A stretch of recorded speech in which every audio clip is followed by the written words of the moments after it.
So, hi everyone! Eto na ngayon yung entertainment namin nung nalagyan na namin siya ng TV.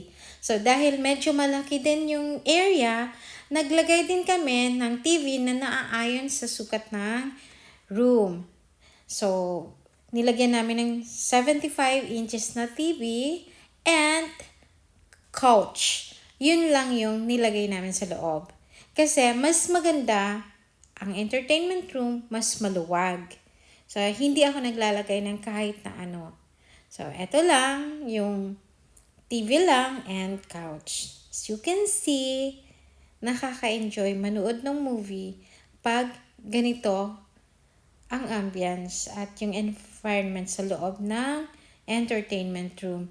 Ito yung curtain na ginamit namin. Medyo makapal siya.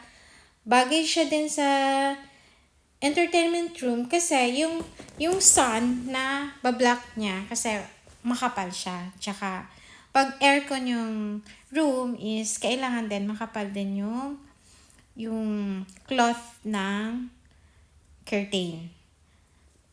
Ayan. So, ayan guys.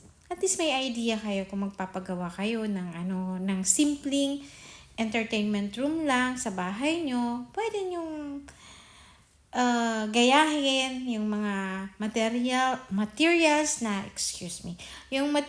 na ginamit namin. Ayan, nagsabisaya na naman ako.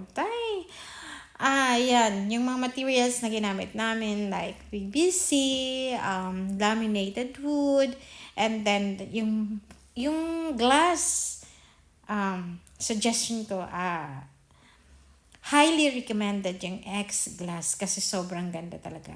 Ayan, so thank you guys. Thank you for watching.